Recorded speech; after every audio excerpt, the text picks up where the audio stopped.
تشت طلا سے بلند ہو کر سکینہ کی گود میں پہنچا تھا، اس یزید کے محل کے یہ کھنڈرات ہیں جسے آپ دیکھ رہے ہیں، جس نے میری شہزادیوں کے ساتھ یہ مظالم کیے تھے، آج اس کا نام و نشان باقی نہیں ہے۔ اور یہ روزے آباد ہیں، یہ قبریں آباد ہیں، یہاں سلام کرنے والے، دعائیں کرنے والے، حاجتیں لانے والوں کا ایک تانتا بندھا ہوا ہے۔ ان کھنڈرات پر کوئی آتا نہیں کہ یہ یزید کا مقام ہے۔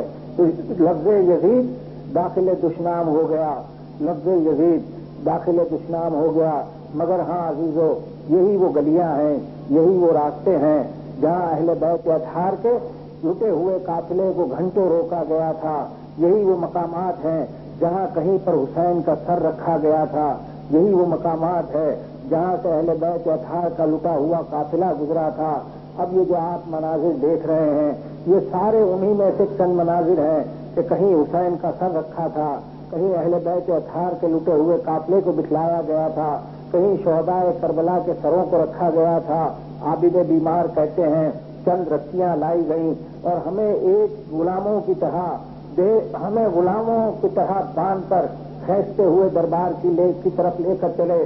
یزید نے اپنے دربار کے 7 دروازے بنائے تھے اور ہر 2 دروازے کے درمیان میں اس نے 500 سپاہی اپنی جلال شاہی کے اعلان کے خاطر کھڑے کیے تھے۔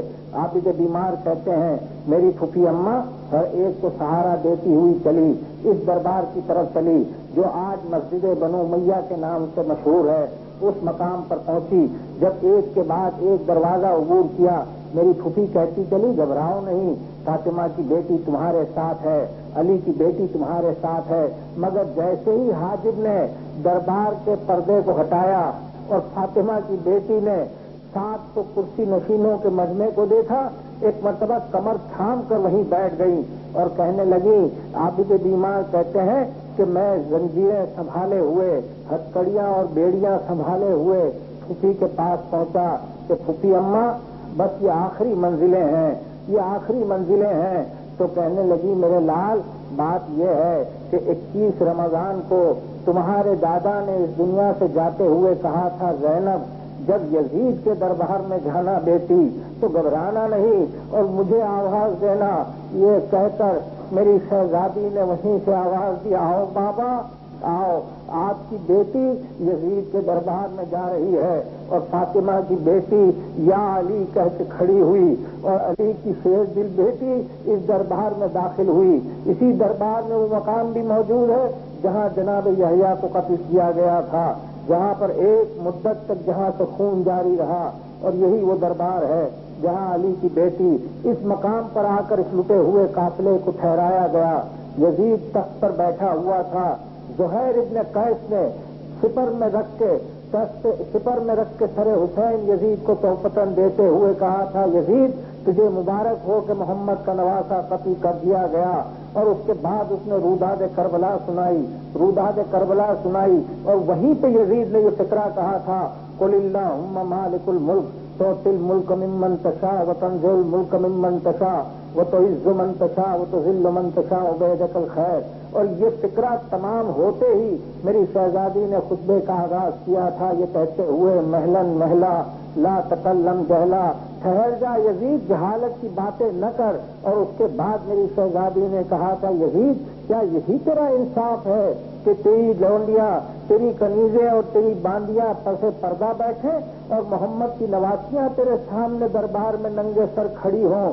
کیا یزید اے ہمارے آزاد کردہ غلام کے، ہمارے آزاد کردہ کے بیٹے، میں تجھ سے اور کیا توقع کر سکتی ہوں جس کے بزرگوں نے میرے بزرگوں کا کلیجہ چبایا ہو؟ اور یزید تو یہ ہاتھ کی چھڑی میرے بھائی کے دانتوں پر رکھ کے بہن کو ڈرانا چاہتا ہے؟ یزید زینب ڈرنے والی نہیں ہے، یزید سن لے تیری رائے میں فطور آ گیا، تیرا دربار منتشر ہونے والا ہے، تیری حکومت ختم ہونے والی ہے۔ اور وہیں اس مظلوم شہزادی نے اپنے پھٹے ہوئے دامن کو پھیلا کے کہا تھا پالنے والے جہاں تو نے ہمیں شہادت اور سعادت سے سرفراز کیا ہے وہاں تو ہمیں زمین میں خلافت عرضی بھی عطا کر، زمین میں ہمیں تمکلت عطا کر، خلافت عرضی عطا کر۔ عزیزو گھنٹوں اس دربار میں ہماری شہزادیاں کھڑی رہیں، گھنٹوں کھڑی رہی اور شہزادی زینب کے اس ایک خطبے نے یزید کے وہ سارے کرتوت، یزید کے وہ سارے اعمال و افعال جس کو وہ لوگوں سے چھپائے ہوئے تھا منظر عام پر لے آئی۔ اور اسی دربار میں جیسے میں نے کہا کہ میری شہزادی سکینہ نے اپنے باپ کے سر کو بھی بلایا تھا اور اب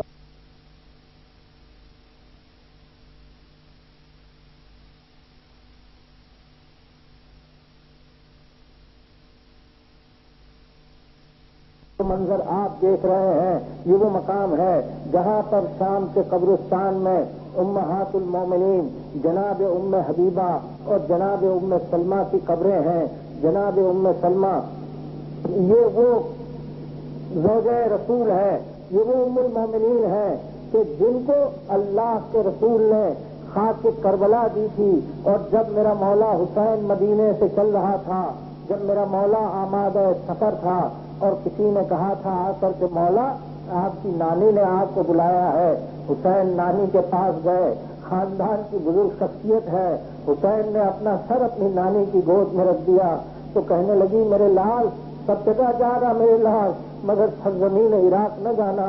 حسین میں نے تمہارے نانا سے سنا ہے کہ میرا نواسا سرزمین عراق پر قتل ہوگا، کہا نانی میں وہیں جا رہا ہوں، مقدرات علی عظیم میں یہی گزر چکا ہے، نانی میں آپ کو وہ مقامات دکھلاؤں۔ یہ کہہ کر حسین نے ایک مرتبہ اشارہ کیا، ساری زمینیں پست ہوئی، زمین کربلا بلند ہوئی تو حسین نے ایک ایک مقام حسین نے ایک ایک مقام اپنی نانی کو دکھلایا اور جناب ام سلمہ کو زیارت کروائی اور وہاں سے کچھ خاک اٹھا کر جناب ام سلمہ کو دی ہے۔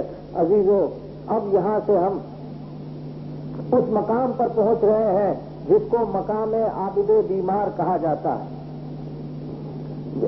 اس مقام کو جناب چوتھے امام عابد بیمار کے صاحبزادے جناب عبداللہ کے نام سے منسوب کیا جاتا ہے۔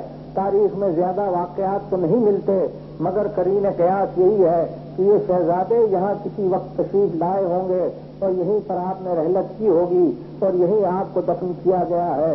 یہ آپ کی قبر اطہر ہے۔